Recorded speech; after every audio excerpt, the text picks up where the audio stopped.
Aloha! What's up, everyone? And welcome to another episode of Truth in Movies. Today I have a special guest, Tommy Truthful. What's up, Tommy? What's up, brother Jay? How you doing, man? Good, good. All right, so I sent you a link, or I was texting you, and I told you check this movie out, Under the Silver Lake. Yes, sir.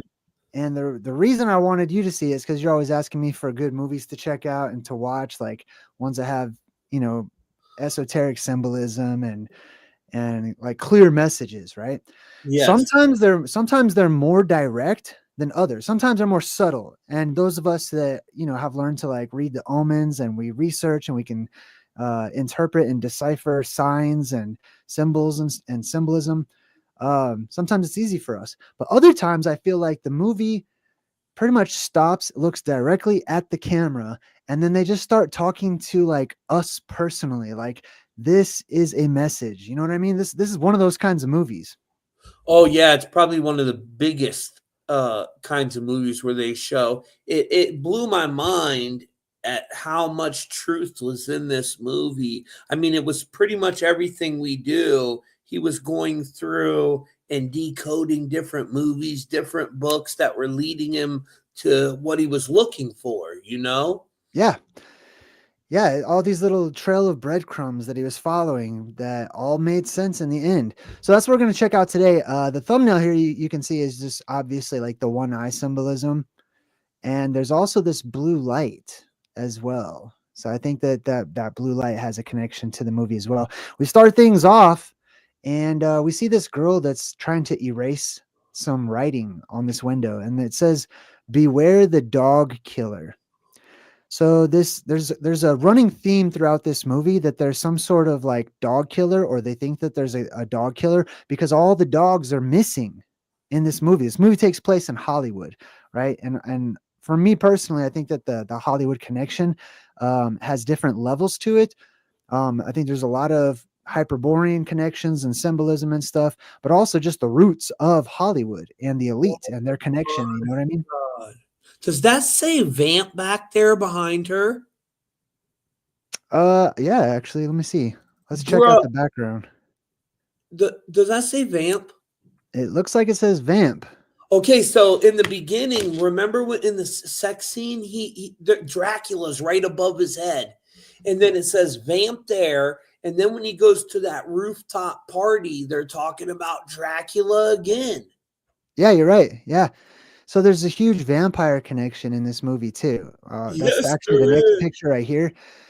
They walk past this picture of these rock stars, and this guy is Jesus, and these are his brides of Dracula. And this is like supposed to represent, your pop songs, your pop groups and stuff like that. But I also want to show you something else I saw in the background here in this particular image, right? Beware the dog killer. Now, I do want to say this too. There's like the G kind of looks like an Ouroboros, right? Could I mention something about the dog real quick too? Yeah. Well, his apartment number is number 23. And we know Jim Carrey made the movie The Enigma of the Number 23. So in all Jim Carrey's movies, he's always making a connection to dogs, but it's serious. It's Canis Majoris. So that's what I was thinking of, the hidden sun, which is the third pillar of Freemasonry. That's what I was thinking of when I kept hearing all this dogs, and like people, the girls kept barking at him. Remember? Yeah. You're right. There was a huge dog theme throughout the whole thing. And that 23, that's huge. People don't realize how big that is. We just had the plane that crashed. It was on runway 23. 9/11, if you add the date up, it equals 23. And Building 7 crashed 23 minutes after they said it already did. It fell on BBC 23 minutes later. So that's very fascinating. Yeah, it But is. I was thinking of the Jim Carrey movie too, the number 23. So I wanted to ask you, what your thoughts were anyway. yeah, I mean, it's a huge number. It's tied to the human DNA. We have 23 chromosomes each from our mother and our father. When you add them up, it equals 46, which is a sacred number because the two branches of Freemasonry, you got the York Rite, which is the 13 degrees, and the Scottish Rite, which is the 33 degrees, and it equals 46. Even if you spell out the number 23 in Chaldean, it's going to equal 46. So, Interesting. yeah. Well, I found a hidden 33 in the background right here. So there's this place that's featured and it's called Grey Goose. You see that? Bro, guess how old he is? He's He's 33 33. years old. Yeah. He's 33 years old, I swear to God. Well, the G is the number 3 in Phoenician and Paleo Hebrew. So Well, it's there was Gemalgama. a map under there. Was that the map of the whole United States under Grey Goose? Yeah. That's interesting. All right, so they're showing us the pop stars and stuff and all the symbolism. They don't quite explain it right away. He goes home to his apartment, number 23. He's being evicted. Now, eviction also, oftentimes I found, can also be symbolic of an apocalyptic scenario and being evicted from the current age. You know what I mean? A transition. So he meets this girl and she's his neighbor. He started crushing on her, goes over to her place, and she's watching a movie. But check out this poster in the background. She all throughout this movie, every character has these references to these really older movies from like the 50s, 40s, 30s, all the way down into the silent era. This says How to Marry a Millionaire. And if we watch and we take a look at the TV, we can see they're watching How to Marry a Millionaire. So Yeah. this chick's like obsessed to the point where she even has like these dolls that look like the characters right next to the TV. How to Marry a Millionaire. Now we're going to find out who this girl is. And, just to cut right to the chase, this girl right here that he's crushing on, she disappears the very next day. So she'll be gone and he's going to go on his quest to try to find her. So we're going to find out a little later, And, like where she went, and but she she had has a this. dog too, remember? She had a white dog, a little white dog. Yep. She had a little white dog as a pet. And she also has this bracelet. And he's like, oh, where'd you get the bracelet? And she says, oh, it's from an old boyfriend. Now, it's actually a joke because it's not like a boyfriend she used to have. It's a boyfriend she has now who's old. It's an old man. It's an older man. So he steps outside with her. They look up and he's like, wow, that's weird. And they see fireworks. And he's like, it's a little late in the summer for fireworks, but she looks concerned. Check out the look on her face when she sees these fireworks. So she looks afraid, like the fireworks were a bad omen or a bad sign or something. After that, she'll be disappearing. So they go back into the house, and this guy, this real rich guy in the movie, real famous person, political guy. That looks like Captain America. Yeah. So this guy is just really popular, really famous, and he just went missing. His name's Jefferson Sevens, and he's missing. And they're making a point to show the audience watching the movie that this guy is missing, that there's some celebrity, some rich person who suddenly went missing, and we'll see what happens to him. But they show that all throughout this thing. Now they show this comic book, and it's about Under the Silver Lake.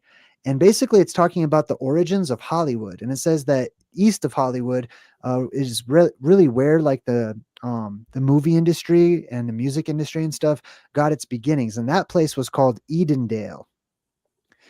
So this comic book is Oh, about Edendale and like this conspiracy of truth regarding Edendale. So there's Eden. another reference to Hyperborea or the Garden of Eden. There's Eden right there in the word. And dude, there's so much hidden connections to it. Right, if can you go back one? I forgot to write this part. No, where you seen the scoreboard. Yeah, dude, Yeah. I forgot to write that down. It made me so mad Oh, I got it. because there you got the numbers that were up on the score that he wrote Yeah. down. Yeah. So let's talk about this scene right here. So Oh, good catch, he's Jay. trying to look for that blonde girl, right? And he knows that these were these girls right here were that blonde girl's friends or whatever, or roommates. So he's following them, right? He follows them and they stop at this high school where they go and walk up to the scoreboard and they check out the scoreboard Yeah, and these numbers light up. Yep, there we go. So he 7-5. writes these numbers down along with this strange symbol that was painted on her bedroom wall. Looks like a double diamond, right? Shh, be quiet. Yes, 751 were the numbers. So he writes down this 751 number and then watches them. They take off. And what does he do? Check it out. He follows them. But what kind of car are they driving? You know what that is? What is that little guy? Well, after 1985, they called this the Cabriolet, the Volkswagen Cabriolet. Oh, it's a pretty tight car, though. I'd But rock. before 1985, it was called the Rabbit. Oh, follow the white rabbit. He follows the White Rabbit. That's Right? gangster. I Yes. didn't even catch that. Good catch, Jay. I wouldn't have known that one. Thanks. Now, they rent a boat out on this little, lake area, and they're delivering the rest of that girl's contents to this guy who's wearing a pirate outfit. He's got a patch over one eye, he's got a pirate outfit and stuff like that. Definitely And weird. there's no explanation for it. There's no reason given in the movie as to why this guy's constantly dressed as a pirate throughout the whole movie, but he's sort of orchestrating. He's acting as a middleman between the mega elite rich people of the world and these people who are sort of doing the work to like go find these women for rich people, if you know what I mean. Hey, Jay. Yeah. That 751 number in Latin, Hebrew, or Jewish, which is the actually real form of Gematria, it equals the royal lineage. And me and you both know that this movie at the end, it comes to a connection to these people that believe they're kings. They're from this royal lineage, right? Yes, right. So that's interesting that that's on the scoreboard there. That is pretty interesting. Disclosure is also 751, just to let you know. Okay. Well, next up, he follows them and they go to this rooftop party where they're welcomed by these girls wearing sort of rich people attire with the top hat symbolism, the bow tie symbolism. By the way, that bow tie is also the same image that he wrote that looks like a rune that he wrote down. That means stay quiet. I'll show you that in a bit, but that's also the bow tie shape.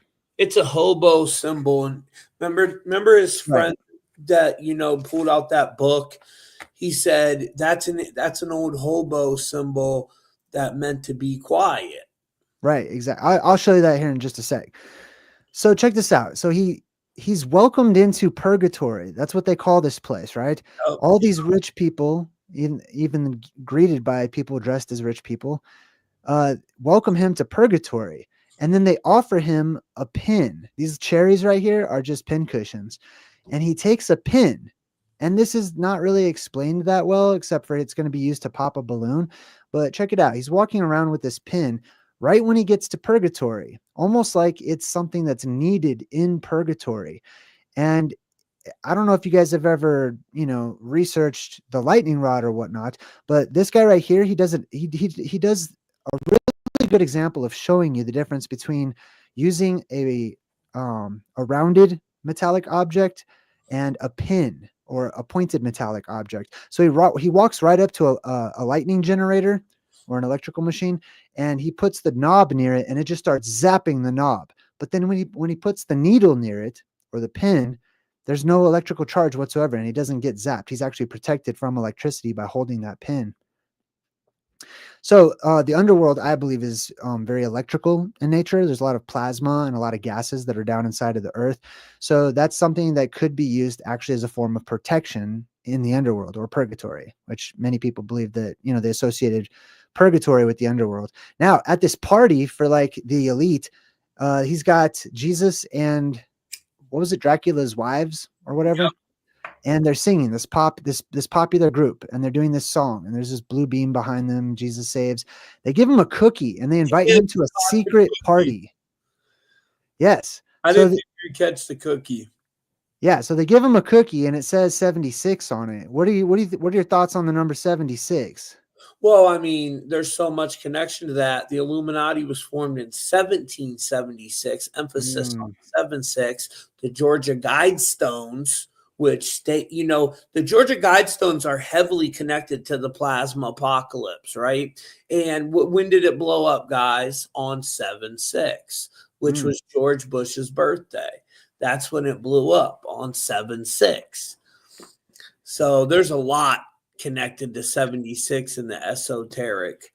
But I also made the connection, just 7 plus 6 is 13. You yeah, have the yep, 13 bloodlines, and yep. then it's encircled. So you have this circle, which, in other languages, it was called the Kuklos, or the circle, which the Kuklos, the family of the circle, was the Ku Klux Klan, Yeah. right? It sure was. All right. So, anyways, he's given this invitation in the form of the cookie that says 76. Also, just the word cookie. Hold on, I'm not even done with this one.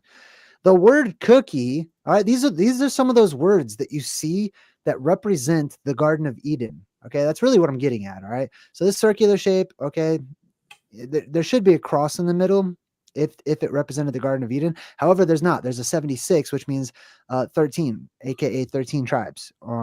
Sometimes people say it's 12, but there's really a 13th tribe. But just the circle shape and the cookie, too. right? Cookie. It's that sound, k-k. And this k-k sound in the ancient times was from one letter that's repeated twice. It was chet, or chet, you could say. And it makes cha-cha, ka-ka, cuckoo, all those types of words. It's the root of like coconut and cocoa and cuckoo and kaka and things like that. And it means 8. That's that letter. It's the 8th letter twice. It's 88. So you see chickens in movie, oftentimes 2 of them. It's representative of 88, which is the pillars of Hercules and the people that come from between the pillars of Hercules or return to it and go back home to paradise. 88. That's a big one too. Trump got rated on 88. Trump equals 888, and on 88. This gets into Canis Majoris too. Again, Sirius starting on 88. Sirius rising. It goes like usually from 88 through 812. That whole day, the Lion's Gate portal is connected to that 88, and look, there's fire on there. When did the Lahaina fire start, guys? On 88 in the 808 area code. Right. You know what I'm saying? Yeah.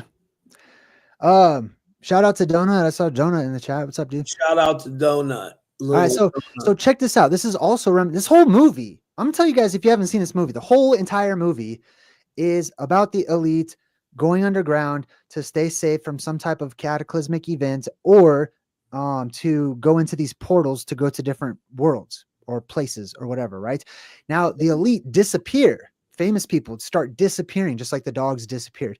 The famous people start disappearing, and it turns out they were faking their own deaths, just like you see here. This guy that they say was found in the car wreck wasn't. He was actually not in a car wreck. At the end of the movie, they show him, and he's one of the elite that has his own little bunker, and he's got his own little, women slaves for eternity or whatever that are down there with him. And that's who these girls actually are. But this whole movie is about the elite faking their deaths. Could you go back 1 second to that phone again? And look, Donut even caught that Hawaii 88. But look, you got 27 too, Donut. The 27 Club is all the famous people that go and die at 27 years old. And then Ritual is 27. There's a huge connection to 27. Right. In, Hollywood, and these young actors like Jim Morrison. I'm sure Donut could list a bunch of them in the comments. They showed Kurt Cobain in the poster in the movie too. He was one of them, I think. I'm pretty sure Kurt Cobain died at 27, didn't he? I don't know. Let's look it up. Was he part of the 27 Club? It was some of our favorite artists. He was. He was. Okay. So there you go. And Kurt Cobain was all throughout the movie. Yep. Yeah. They showed his guitar. They showed a poster of him. Now check out this scene too. They're showing more numbers to us. This kind of reminds me of Bandersnatch. Did you ever watch that? Yeah, no, but the numbers are all throughout this thing. Yes. So in that movie Bandersnatch, they constantly repeat certain numbers all throughout the movie, and then they expect the listener, the person watching the movie, to remember those numbers because it actually spells out like a phone number or whatever. So ever since I watched that, I've been watching for what numbers and in what order that they put in these movies.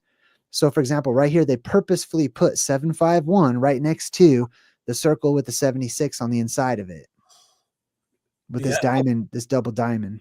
That's that disclosure number. It's also the royal bloodline and the royal lineage. So they're really hammering home on royalty when you see that number. This is interesting too. It's all right on top of a parking violation, right? And you get a parking violation when you stay somewhere for too long and you don't move or go. That's interesting. All right, so next up, in the comic book, they talk about the Owl's Kiss. There's this character in this comic book in the movie called the Owl's Kiss, and it says she seduces men and women alike. And it was supposed to be very bad to get the Owl's Kiss because it meant guaranteed death to whoever got the Owl's Kiss. And this is what they show. Now, this, for me, all I see is plasma apocalypse symbolism all throughout this, because that's where I believe the whole owl symbolism comes from. This right here is Mount Meru in the center. And when you see that, the rest of it starts to make sense. This is a top-down view looking at Mount Meru, slightly off to the side. And this is the beam of energy shooting right up out of Mount Meru. And these are plasma instabilities off to the side over here. This is just a big torus that goes around. And then these are just auroras that come off of the sides. Fascinating. And she's the one that goes in and kills his friend. And then the owl, his friend is the one that circles the owl on that dollar bill and says, you know, it's all over our money, which if you go to Bohemian Grove, guys, there's a giant owl effigy there that they, you know, make offerings to. And the owl goes all the way back to the Minerva. It also represents knowledge and hidden knowledge, like this plasma, right? These events that all the elites, all the royal lineage get to go underground during this event. But we don't. We get to stay up here and get shocked by plasma and hopefully turn to superheroes. Hopefully. Yeah, this mountain in the middle right here, Mount Meru, Rupus Nigra, many different names for it. Also within Norse mythology, this was considered the well of Mimir. Mimir's well. It was basically the trunk of Yggdrasil, the world tree that sprouted its, you know, its leaves at the top or whatever. But this was the trunk. It was a mountain at the center of the world. And if you went down inside of it, it said that you would access the Akashic records or all knowledge. And that's what Odin did. And so Odin went down there and Mimir said, give me one of your eyes. And that's how we get, you know, the one eye symbolism of Odin or whatnot. Now, the main character, he's talking to like this girl that he goes out with. And he says, why do we just assume that all of this infrastructure and entertainment and open information that is beaming all over the place all the time into every single home on the planet is exactly what we're told that it is? Maybe there's people out there who are more important than us, more powerful, more wealthy than we are, that are communicating things and seeing things in the world that are meant for only them and not for us. Great catch, Jay. That was one of the scenes I wished we could have recorded, and you pretty much caught it all. So yeah. So he says, I think it's fucking ridiculous to assume that the media has just one purpose, right? So clearly what we're watching is media. It couldn't be any more in your face that the movie, which is media, which is supposed to be entertainment and amusement, stops to basically address the person watching the media and saying, in what you're watching now, if you don't get a message, Jay, then this message wasn't for you. We missed one part. Can you go back to where he's in the tub? Yeah. So he got sprayed by a skunk here, guys. And obviously a skunk is black and white, but when you throw skunk in your Gematria calculator, what's it equal? 76. Oh man. So, and Yeah, that, that's the black and white symbolism. yeah. And that the 7-6 was on the damn cookie. So they kept showing us the 7-6, and that's the Yes. skunk. Boss Don, I see one of your people. He said, "What's up with the skunk?"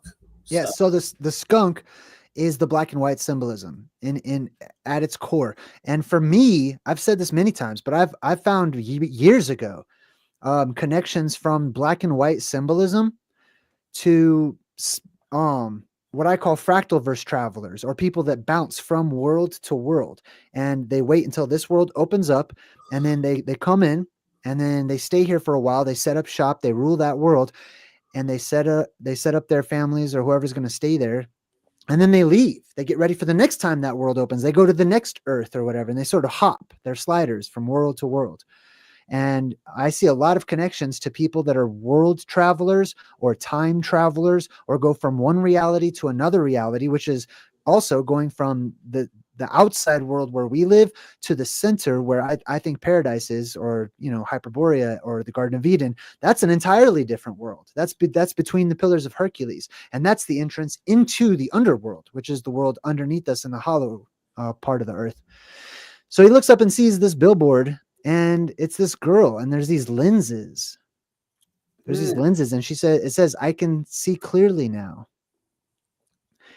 And that made me think of the song, "I Can See Clearly Now," and right? me too. I just thought of it when you said that. Yeah. And that's one of the things that the movie is about. It's about these hidden messages being encoded into every single famous pop song or rock song or any of the music that's popular. All of them have messages. Every single one of them has messages. And like, we're going to get more to that in a second when we meet that old man that plays the piano. But anyways, he goes into the comic book guy's house. So he's in the comic book guy's, and he has these faces, plaster faces of like famous people. Lincoln is one of them, and they point out Lincoln. And this guy's like this conspiracy theorist. They make him very typical, but notice all the owls inside of his apartment. He's my favorite, though. I love that guy. The conspiracy guy. Oh, I love him. Yeah. Well, he ends up getting visited by the owl's kiss, which is this naked chick that has an owl mask. And I think that this owl's kiss is like one way of basically, possibly like the upper elite, inviting people to like go down into the hollow earth or down into these bunkers, or you know what I mean, or whatever. Right. And then they go missing, or there's like, this whole story that doesn't add up about how they suddenly died or whatever. Yeah. Now, here's that symbol. And he says, "What does it mean?" He says, "It means stay quiet. It's a hobo code. Stay quiet." He says, "Who are they telling to be quiet?" And he says, "I don't know. Maybe you. Maybe you. Maybe the guy who is chasing the white rabbit and following the white rabbit, right? Yep. Maybe you're supposed to keep this whole Garden of Eden, fountain of youth, limited amounts of space at the top of the world where you can live forever, a secret from all the psycho people that have grown into this world." Possibly. Either way, there's definitely secrets that they're keeping, right? So the people that find out, they say, "Don't tell anyone." The people who have been initiated, the people who have signed contracts or made a deal with the devil. And this is that scene when he busts out the dollar. He asks if he has a dollar, and he says that there's the sign of the owl's kiss on the dollar in the corner. So he's saying this is the owl. Many people call that the spider, though. Yeah, I think it looks like an owl. What do you think, Jay? I don't know. I guess I could possibly see an owl in there. A spider would make more sense to me, though. I would want it to be a spider because the archons, they say when they see them in the astral plane, when people do DMT, the archons look like spiders. So I would rather it be a spider. Weaving spiders do not come here. That's at Bohemian Grove too. So either way, whether it's a spider or an owl, it's still tied to Bohemian Grove. Right, yeah. Or maybe these bottom two, because these bottom two kind of make that double diamond thing too, right there. You see that? Yeah. Right there? That's like maybe the owl eyes. That's what I was thinking, but Maybe. so tiny, it's so hard to really see Yeah. that thing is, and so many people have said different things. Um, but the reason I don't think it's a spider is because the head on it. But I guess some spiders could have heads like that. Well, the next thing he goes on to say is our world is filled with codes. He goes on to say that there's pacts, there's user agreements. So these are contracts, once again, right? Subliminal messages. And then they start flashing all these subliminal messages that are actual advertisements for throughout history. I'm not going to share them because they were all, sexual in nature. Yeah, yeah. And I then almost did share them too. I almost had a whole because they are sexual in nature, but nothing that could probably get you in trouble because they're subliminal. Like right. Donut talks all about that, how they, put these sexual themes and all these ads and movies. And Donut, that part of the movie, I thought of you, brother, just to let you know. And then the conspiracy guy busts out a box of cereal, flips it around, and says, I'm convinced that this map is the key to everything. So that the elite, now they're trying to start it, they're trying to make it sound like it's so wacko, right? However, the reality of the movie, as it's portrayed, is this is true. That these signs, these symbols, these clues, these hints, that they're literally actually everywhere. Like I could do a segment truth in movies just as much as I could do a segment on truth in music and lyrics and music videos and commercials and advertisements or whatever and cereal boxes. I could do a truth in cereal boxes. I guarantee you. Why? Well, there's two main sources where this could come from. Two that I feel are the main culprits, right? Why is this happening? One, all these companies, all these corporations, all these people are all in on it.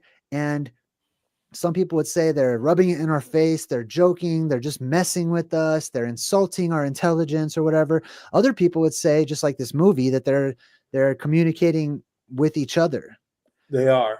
Also, in addition, I would also put this out there, that sometimes things are done purposefully with knowledge and for purpose.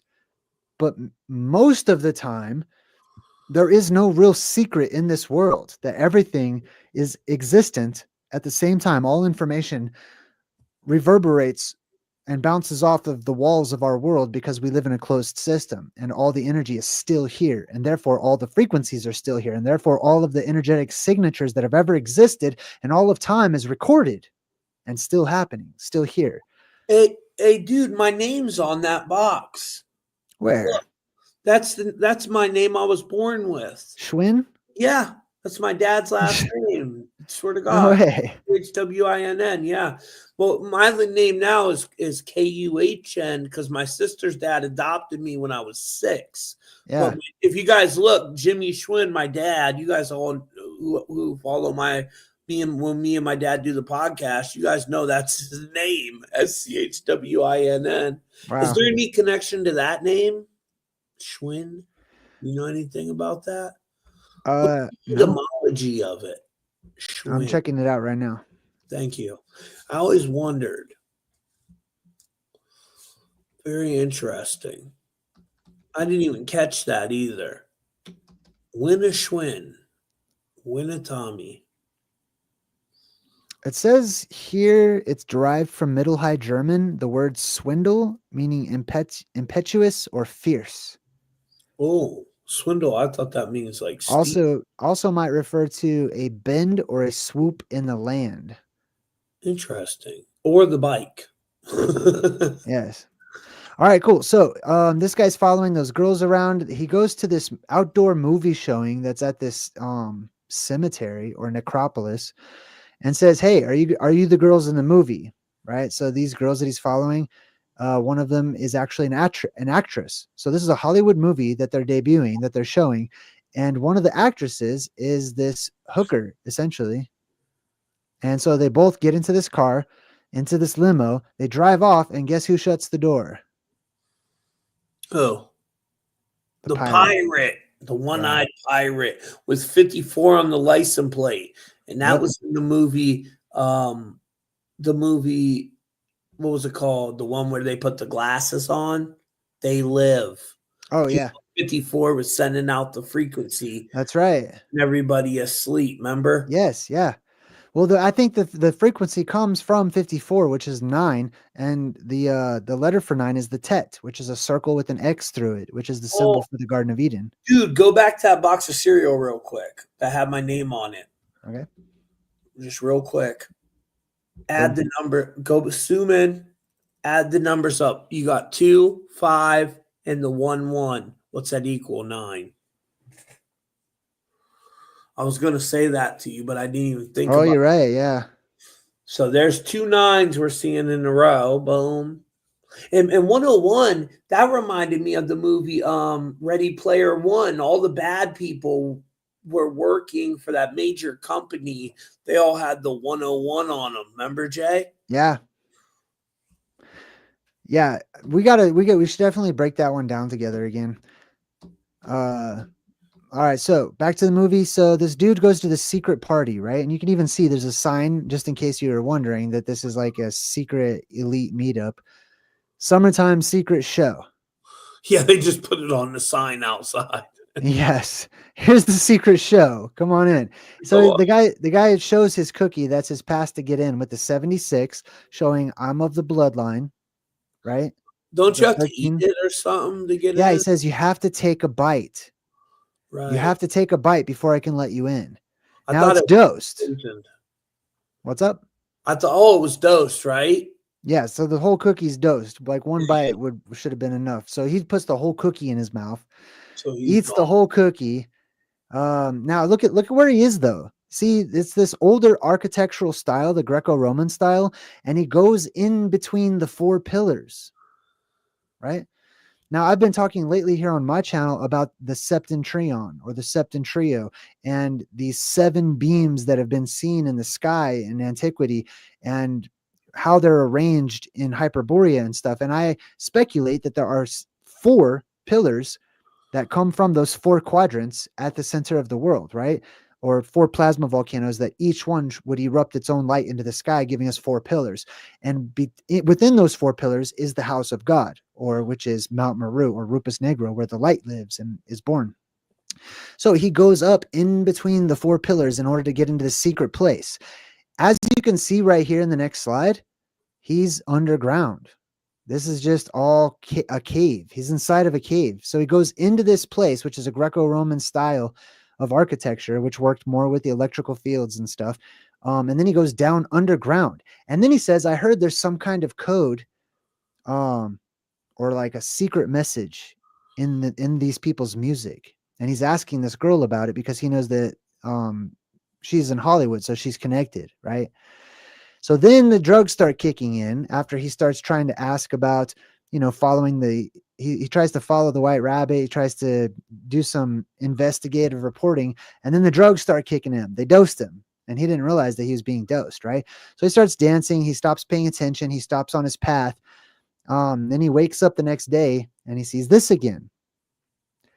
The movies, I feel, are constantly telling us and asking us, those who are listening, to pay attention.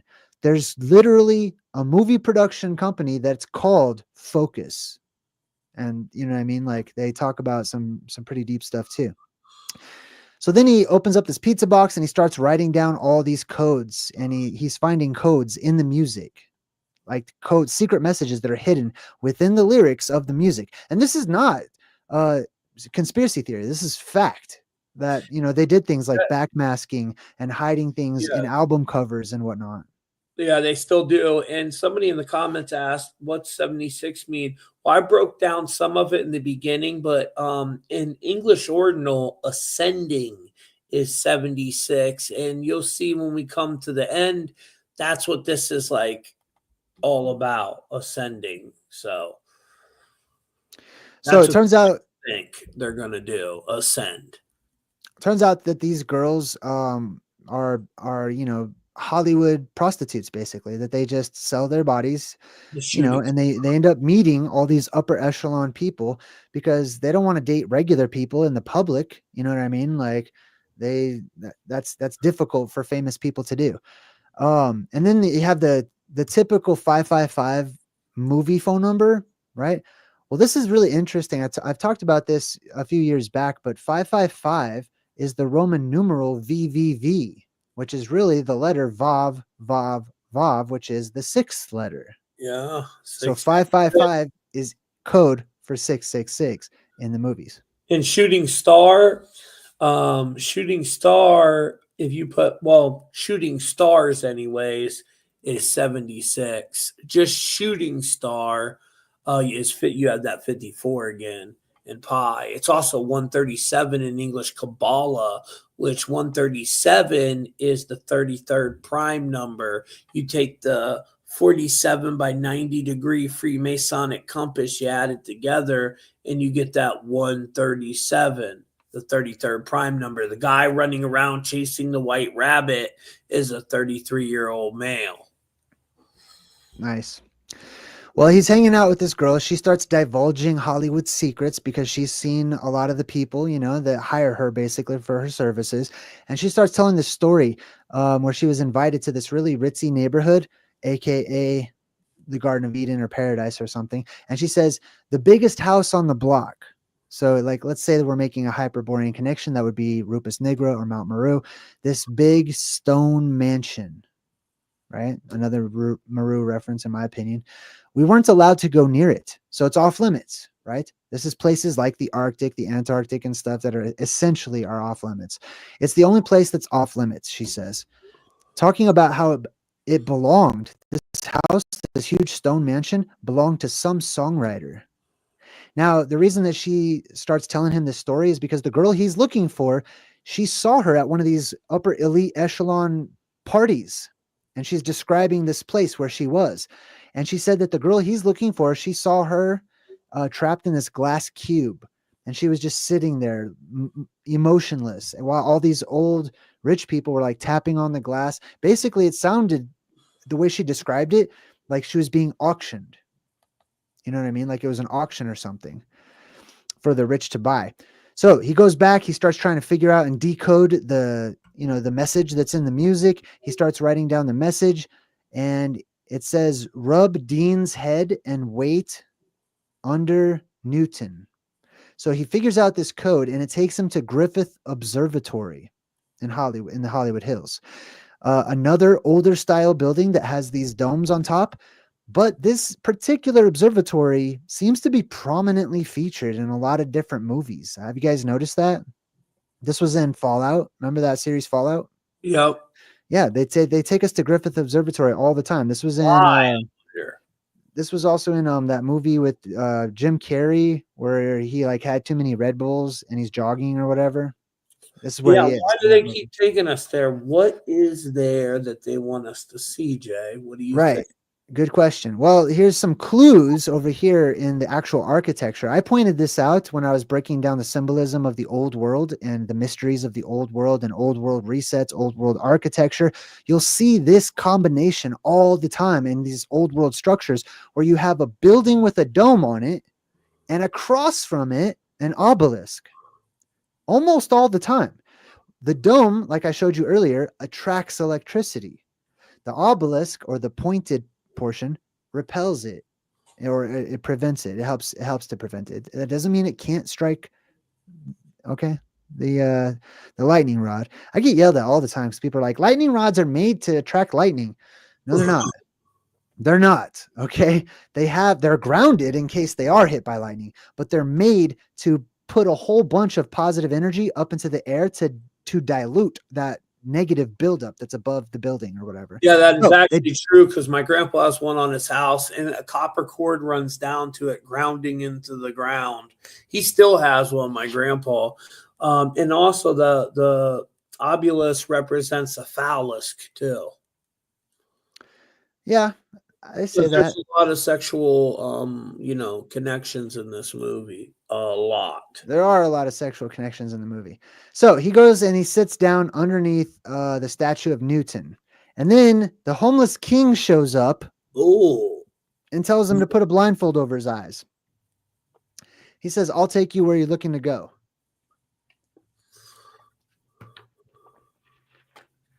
What'd you think about the homeless king? What do you think the symbolism might be there? just that whole royalty lineage, but there's probably something else that I missed with Right. the homeless king. Homeless people are also nomadic. They're literally nomads, Oh yeah, right? Right. 100%. So think of all these tribes that started off as nomadic, right? And their MO was taking over other countries either through integration or war. Yeah, Right. and like with the Hyperborean thing, you always talk about how when they finally left there, then they renamed other lands. That's how, I'm reading your new book. Shout out to Jay. And guys, anybody in my video, Jay's new book is in the description. Check it out. It's freaking phenomenal. He breaks down so much stuff in there that makes a lot of sense. But just like the Euphrates and the Tigris not being the real Euphrates and Tigris, like you cover in your book, you know. Yes. So the nomads, they left Hyperborea or that area and then renamed all these places.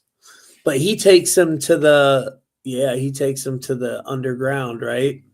Yeah. So he gets blindfolded, follows the homeless king, and he ends up in what looks like, a rabbit's burrow or something, like this little underground tunnel. And he leaves him in this underground tunnel. Weirdly enough, he tries to get out of the underground tunnel and he comes up in a freezer. With milk. Here's that milk reference again, Jay. Here's the milk reference. Once again, Right? you see the milk. Yes. I wonder if they show the brand here. You got the milk and the black goo. You always see these two things usually together too a lot. Yes. So this is none of this is explained in the movie. And I want to make this very clear to everybody, okay? Clover. When they show you things that are enigmatic, don't make really any sense, and they don't explain it, it has lots of meaning behind it, and it is a puzzle piece being offered to you to figure out. All right, that's all I wanted to say, because it's extremely important that they do this. He comes up in the freezer after he goes through this underground tunnel. Now, I'm probably going to do a video about Greenland, and some people gave me a link to Now You See TV. They recently did this podcast about Greenland and the Hyperborean connection. I watched that, and I would like to talk about it. I'm going to talk about the Greenland connection. It's so that movie. You're talking about the movie, right? No, but that's a part of it, though. Yeah, you should watch that movie. Could you go back to the front of the milk real quick? Yeah, sure. Where he's right there, up there. It says Clover, right? Well, that equals 33, and it's a 33-year-old drinking out of the milk. So there's a little hidden connection to that 33 number. 33 is always the hidden knowledge. People believe when you hit that 33rd degree, that's when you learn the true knowledge, right? Yeah. That's probably when they tell you none of this shit is about this. It's about this. It's about these cyclical events we're going through. Well, here's another thing to consider. They could have had him come up from that tunnel anywhere, because this was not explained in the movie. So It should be frivolous. It shouldn't matter where he came up. It was chosen to have him come up, not just with the milk, because he's in a freezer. They could have featured anything, sodas. They could have been, beer or whatever. They purposefully had him come up after going underground and following the homeless king as he's following the white rabbit and stuff, trying to figure out what's up with the elites and what they're really interested in. And where does he end up? The cold white place, the Arctic, basically, in my opinion. A tunnel that takes him up into the Arctic, basically, like symbolically speaking. Then all the elites gather together for these chess parties. And he meets his little buddy that he knows who rubs elbows with the elite. This guy also plays an elite in Westworld. So he's like a member of the super rich elite. They're all playing chess or pretending to play chess, right? The black and white symbolism of the chessboard once more. Yep. Now, I'm an avid chess player. So I know there's nothing happening here. because look, there's no white king at all. The two bishops over here are on the wrong squares. Like these people Yeah, yeah. don't know how to play chess. I, But I they're do moving the pieces though. too. But what are they all drinking? The orange, right? They're all drinking orange. She's by the orange umbrella. What's orange equal? 33. Hmm. So there's a whole lot of 33 plugs throughout the whole movie. And a lot of references to like the silent film era. Anyway, so the main character, he tracks down this dude who calls himself Jesus, beats the crap out of him, and 33. insists upon threat, like, you will tell me what the coding in your song is all about. Right? He just traps him in the bathroom, and this guy starts panicking, and he's like, I didn't write those songs. I just sing them. Someone else writes those songs. And he's like, who writes them? He's like, I got a call from someone at the label, and they said not to ask any questions, but if I don't record the song, I'll lose my contract. So these songs are delivered to these famous people for them to figure out and sing however they want to, according to their own flair, their own style, or whatever. But it's delivered to them to give to us, these secret messages or whatever. What is on his shirt? What is that? Is that a reptilian on his shirt? I don't remember. I'll have to see if it comes back That up. yellow shirt. There's something between that girl's legs, like a little scary looking dude. But anyways, that Jesus character right there, guys. Jesus, right? Jesus died at 33 and 33 AD. And then our inner Christos, our inner Christ, that Christos oil that secretes from your pineal gland that goes down and then is resurrected, comes back up. It's all tied to the 33. You have 33 vertebrae, so there's another 33 plug. So Reptilian is the reptilians are 33 too. That's why I was wondering if that was a reptilian on his shirt.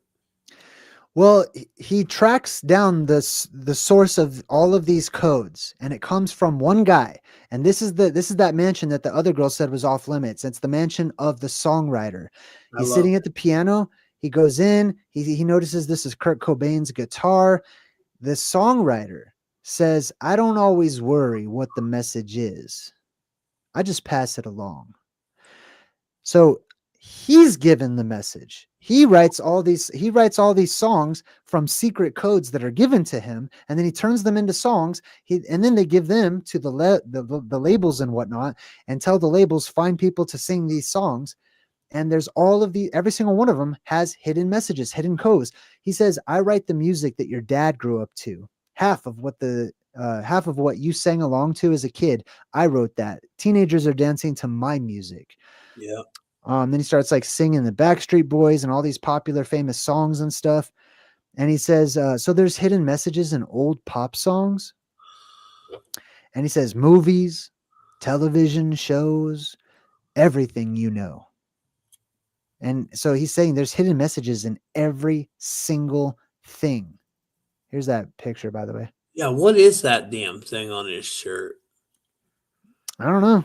I think it's a reference to, looks like some, early movie, maybe from the It's definitely some kind of 50s, monster 40s, looking thing. But 50s. the songwriter in keypad Gematria, which is like your old, remember your guys' old cell phones that when you would have to text, it would be like the phone at your house, how ABC is on one number. So in keypad, the songwriter is 76 as well, Jay. Interesting. Okay. Yeah, I love Well, this guy because he's just he was the one, like, putting all the hidden messages out right. to every generation. He said, I sung all your grandpa's favorite music, your dad's favorite music. He, Yes. he's kind of cool, man. So this hits home for me personally, because I used to be a youth counselor at like a group home for underprivileged teenagers and stuff. And I had them all packed into the van one day. We were driving to go play basketball at the park, and they heard a song come on in the background on the radio, and they're like, "Oh, turn it up, turn it up!" So I turned it up, right, and I let them just rock out, and they're just like bobbing their heads and they're rocking out to the song. And then when the song was over, I turned down the volume and I asked them, I said, well, you guys must really like that jam. And they were like, oh yeah, that's the best. That's like best song ever, top song ever. And I said, all right, well, which one of you guys can tell me what that song's about? Crickets. Nothing. They could not figure out what the song was even about. I'm like, you guys are so busy banging your head yes to the beat. You're being hypnotized. You have no idea what you're saying or what you're being told. You know what I mean? All right. So, anyways, he says, I don't believe you. I don't believe that there's messages hidden in every song. And he says, well, good, because the real message was not meant for you. It's better if you just smile and dance along. Your art, your writing. And he looks right at the camera, talking to the viewer of the movie. And he says, your culture is the shell of other men's ambitions. Ambitions beyond what you will ever understand. Then he just busts up laughing. And then the main character bashes his head in. All right. So in this next clip, we see that the thunder starts to rumble and there's lightning and they show you a storm rolling in. This is just briefly seen and it serves no purpose in the movie, except for it's directly connected to the next image that they show you, which is a television movie that he's watching. And this guy on the movie that he's watching, this older movie, once again says, look, you fools, you're in danger. And he points up at the sky right after they showed you a storm. Can't you see they're after you? Our wives, our children, everyone. They're here already. You know what movie this is from? Are you still there? Oh, you're muted. You're muted, bro. Sorry about that. What movie is it from? It's an invasion of the pod people or body snatchers or whatever it's called. I got yelled at by Lewis Williams, said I changed the subject. I don't know what they were talking about, but so I muted myself for a second. Oh. When you're doing a podcast with two people, that's how it kind of works. You know, you interject and you have a conversation about the movie. And thank you for that donation, my friend. I appreciate you. Oh, yeah. Right on. Shout out to VL Jones. Says, thanks, Tommy and Jay. All right. So this is Invasion of the Body Snatchers. I think that's the name of the movie, right? Yeah, I believe so. Yeah. Invasion of the Body Snatchers. Or is it Pod People? Is it Pod People? No, that's a newer one. Invasion of the Body Snatchers, right? So this is about the elite, or for me, the whole body snatcher thing goes back to like the Cabbage Patch Kids, pod people being grown underground, people being cloned underground, genetically manipulated and stuff.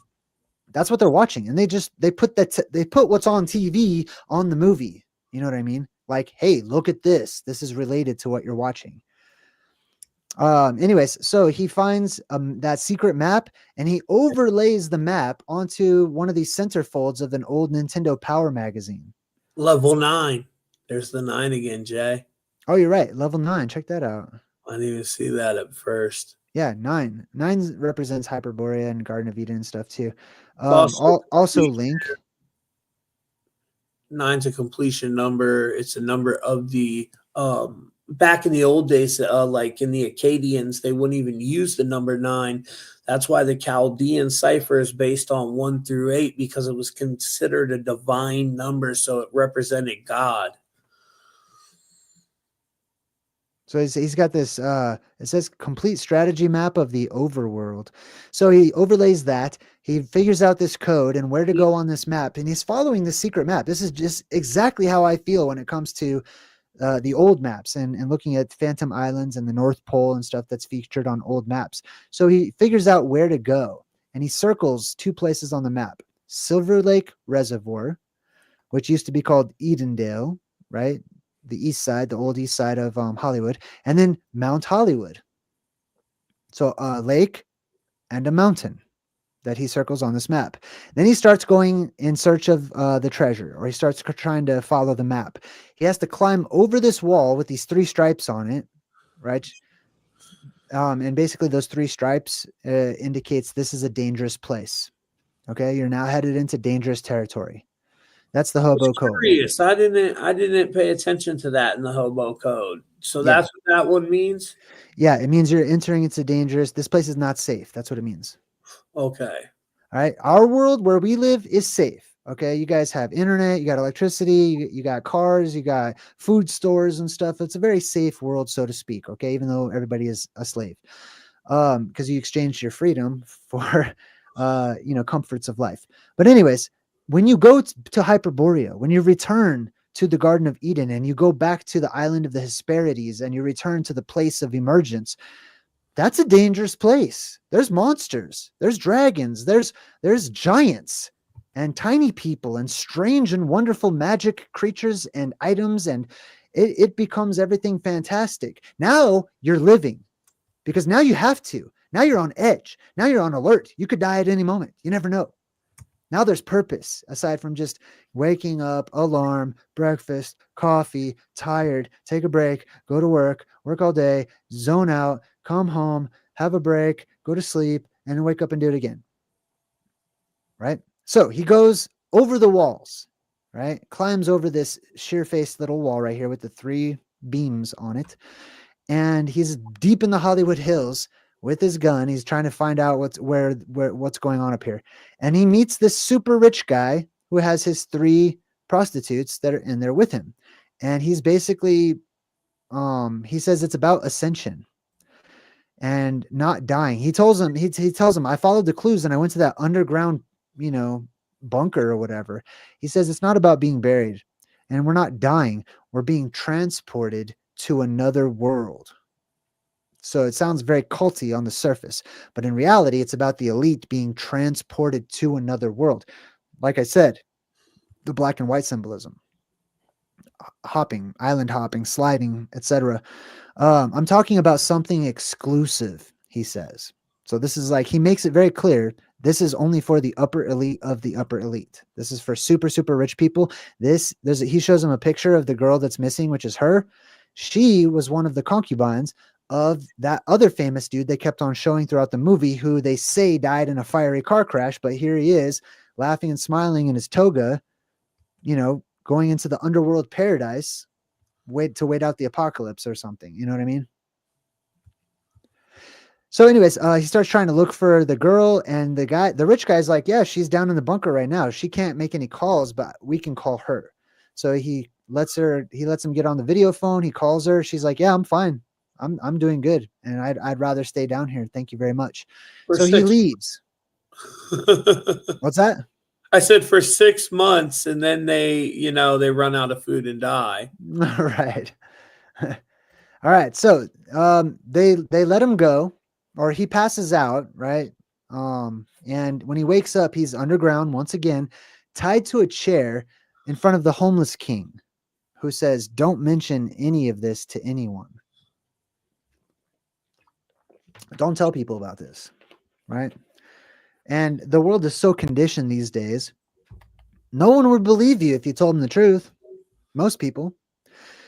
Anyway, so as he leaves, this is the final scene, one of the final scenes in the movie. He leaves, and that billboard that says "I can see clearly" has changed. Well, I'll show you what it looks like here. And it says it's like a McDonald's billboard or something now, and it's like the girl is like half clown and half regular, and it says hamburgers are love. What do you think's up with that, Tommy? Hamburgers are love? Well, just this whole symbolism of this billboard. I mean, the billboard changed, and now it's like half. I said I can see clearly. Yeah. I don't know. That's fascinating, though. What do you think about it? About the one eye dripping, which what I do know about that is it comes from droning. The symbolism behind it, it's called soul scraping or droning, and it's when they let that vril worm go into the eye, and it wraps around the optic nerve, taking over the consciousness of the host. You have the black goo coming down the eye, so that's tied to the reptilians once again. I got a lot of reptilian connections throughout this, and then you got the letter E there, A, B, C, E, which is 15. There's 3 E's. 15 is always tied to the moon, the number 15. So okay, interesting. It's a sacred feminine. But that's what I see, that one eye dripping symbol. Anybody that follows my show, I've showed many different symbolisms. It's the same as when you would see the elites running around with the black eye. It's that Right. same. You ever hear of soul scraping, Jay? Yes. Or the vril worm with the vril. So a lot of these people in Hollywood, people believe that they have been taken over. You know what I mean, by some Yeah. type of reptilian worm. I don't think of it as a biological worm, like a living worm. I think of it as like a nano worm. Some type of technology Okay. from these reptilians, which also are said to live underground. You can look it up. It's on the LA Times, 1934 LA Times newspaper, and it says they found underground catacombs under Los Angeles. It's on their main newspaper. You can still look it up, bro. And I there's all believe these it. underground tunnels under Los Angeles. So yeah, I mean that's what I just see that whole reptilian connection once again. But I got a little slide when you're done. I'll show.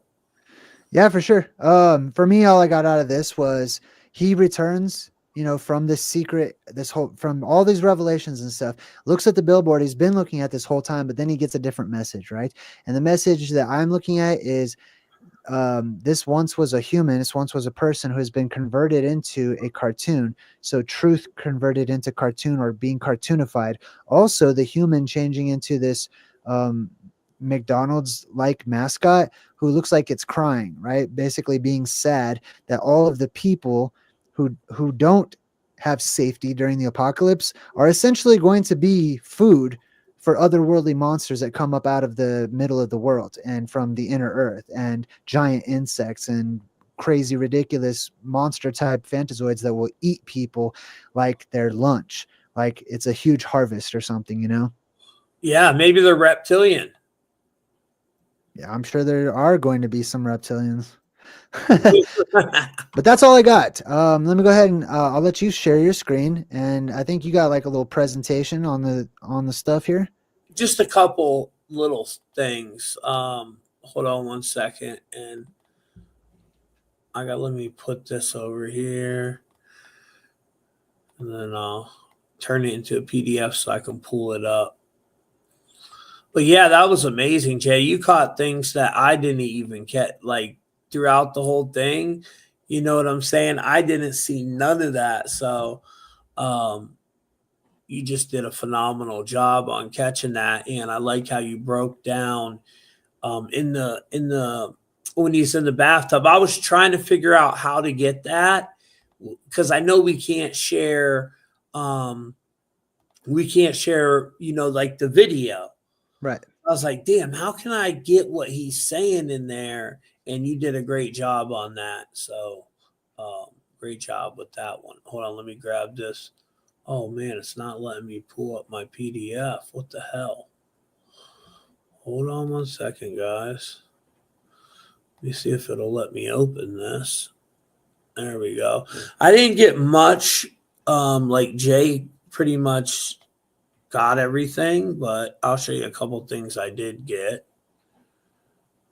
Anyways, for my people that love the decoding and the numbers, screen share, entire screen, boom, there we go. Let me go over on here. Okay, whenever you're ready, Jay, you can add it, and then just tell me when it's added. Okay, it's added. Okay, guys. So the one thing I did get, how I kept saying he's 33 years old, that was big, and that was a huge number throughout the whole movie. I was going to touch on the one eye symbolism, but Jay already got that part. I mean, Jay's pretty good, man. He got a lot of it. So we see the 33. That's the highest level. That's where they start learning the true knowledge, right?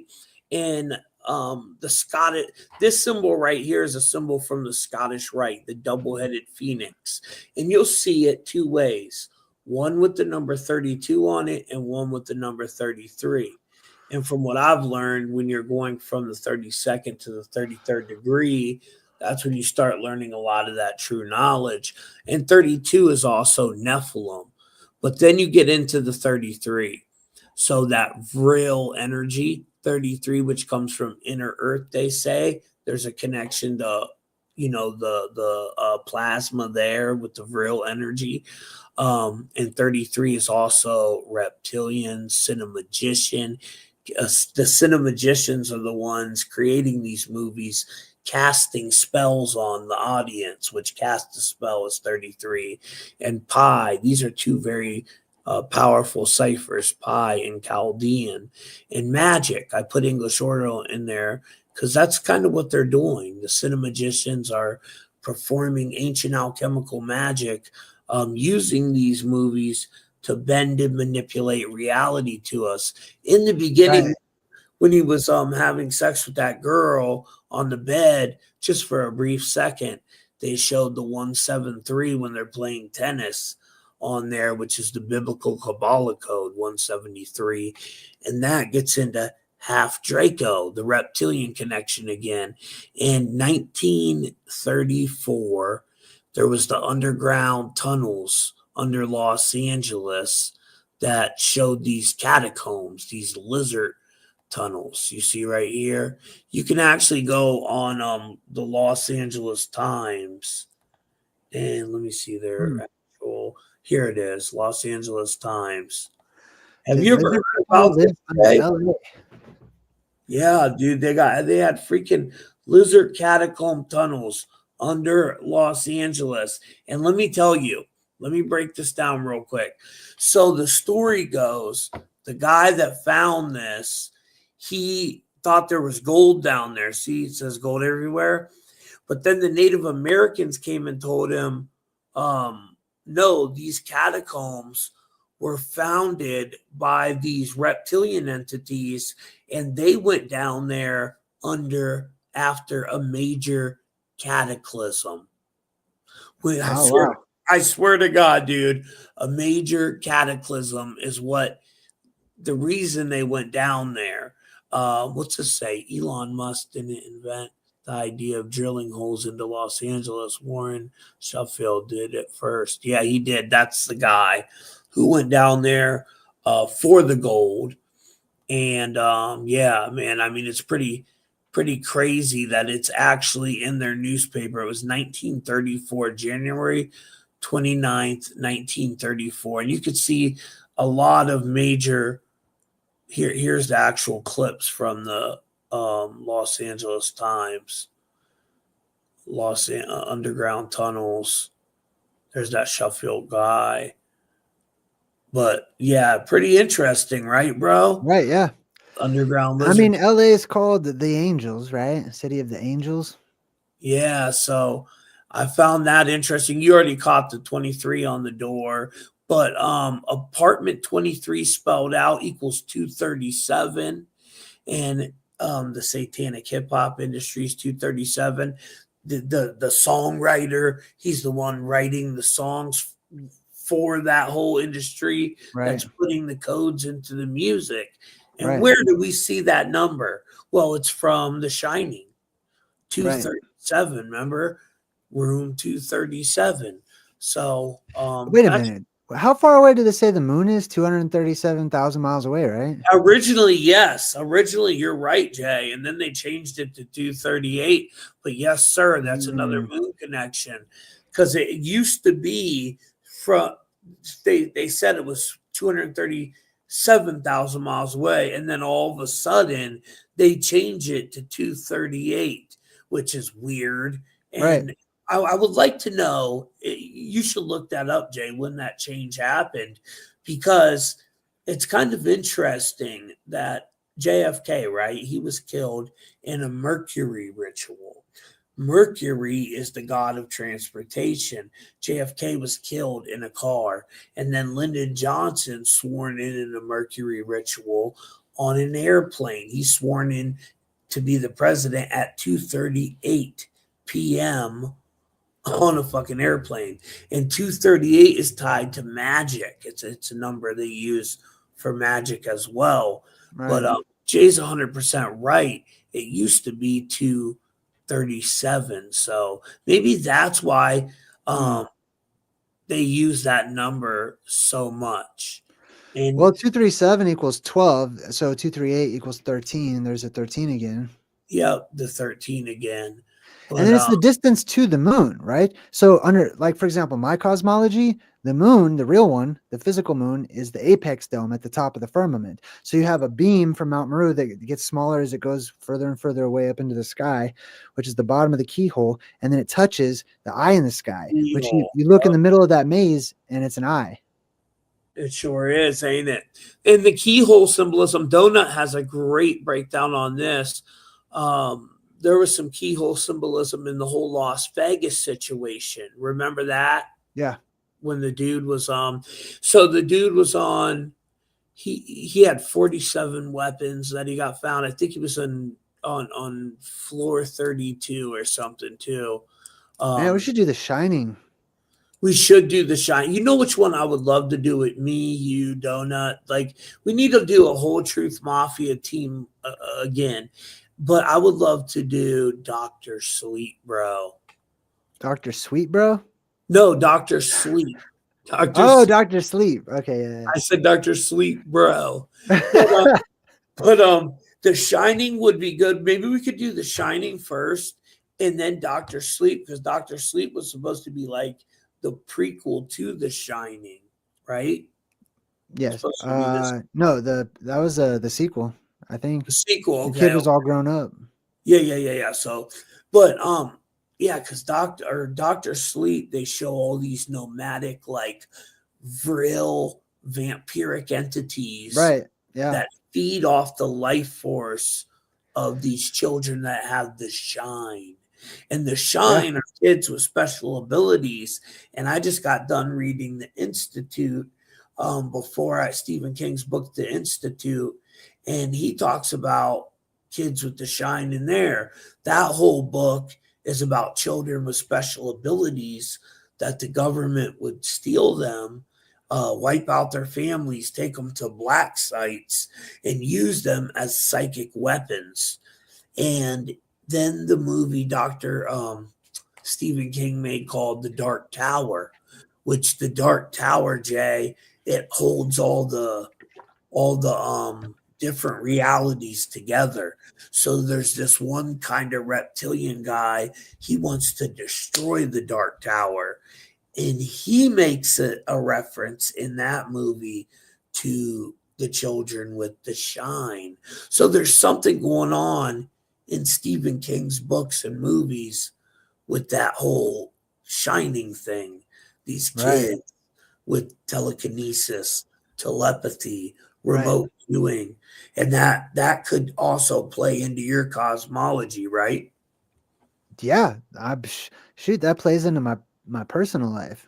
Like, I have the shine, so I very much can relate to, you know what I mean, like the movies that are showing people that have certain abilities or whatever. You do have the shine. Donut has the shine. I have the shine. There's some of us. Yeah, I've already done your decoding without your knowledge, but you're a very powerful first player character archetype, and you do, tied to your name, you have telepathy tied to your name, multiple different abilities that you might not even be aware that you have. Like dream walking is tied to Jay Dreamer's name. And dream walking, a dream walker is someone that can pull people into their dreams and enter other people's dreams. They can even travel throughout this multiverse in the astral plane, a very powerful dream walker. So, Jay, you're connected to that. So is Donut. You know, when I do my decodes, I put in people's first and last names, and we all have a connection to it. It's our source code. Even the name you pick, Jay Dreamerz, because you picked that name. No one gave that to you, right? Right. So it's going to be tied to that as well, just like mine with Tommy Truthful. And if anybody wants a decode, check out truthfultv.com. Just a little plug there. Yeah, I saw Kimberly F in the chat. She posted some of your links for everybody. Oh yeah, Kimberly's the best, man. I love Kimberly. She's what do they keep talking about with the Twizzlers? Because that's what I got yelled at by somebody. They told me to something. Twizzlers. Yeah, they said Tommy keeps changing the subject. Jay talk about the Twizzlers or something, and I'm like, that's why I was like, all right, let me be quiet for a second. I mean, I've seen Twizzlers being used as symbolic for plasma filaments. You know what I mean? Like, Yeah, because when plasma makes like a streamer, it sort of twists and it can look like a red, Twizzler, I guess. right here it is. Lewis Williams, Tommy, kind of changing the subject, but I'm still waiting for you to pretty please with cherry Twizzlers on top. Oh, Decode the original organic seeds of change 100%. yeah. That comment was like from an hour ago, bro. Yeah. That was the one why I paused myself. Oh, okay. I didn't know if I was messing something up or something. Oh, no, you're totally fine. Yeah. Well, thank you so much for coming on and breaking down the movies. You guys should check out Tommy's channel too. He's got a whole bunch of different movies that he breaks down too. He calls his segment conspiracy cinema, right? Yep. And Jay, thank you for having me on. This was a great one. Well, before we go, what was that movie you told me to watch a while ago that I really loved? I don't know, there's been a few. The one where they went out to like the desert and the aliens showed up. Oh, yes. What's that movie again? Because I want to rewatch that one. That one is called. Damn, it's on the tip of my tongue. That was one of the best movies I've ever seen, and your audience would love it, I bet. Hold up, I'll find it for you real quick. Because they get stuck in like some government room and they're trying to communicate to each other in there, remember? Right, yeah.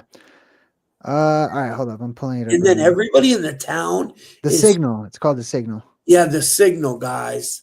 Check that movie out. It is phenomenal. And also, what's the one? Zero Day right now on Netflix. It's a new one out. Oh, really? Okay, I haven't heard of that. Yeah, Jay, it's kind of like Leave the World Behind, bro. Okay. Power grid keeps getting hacked and stuff. Oh, it's got Robert De Niro. Yeah, it's a really good one. But thanks for having me on, brother. I appreciate you. Yeah, no problem. We'll do this again. All right, sweet. All right, everyone. Thanks for joining us on this episode. And until next time, I'm Jay Dreamerz saying good vibes and goodbye. Love you.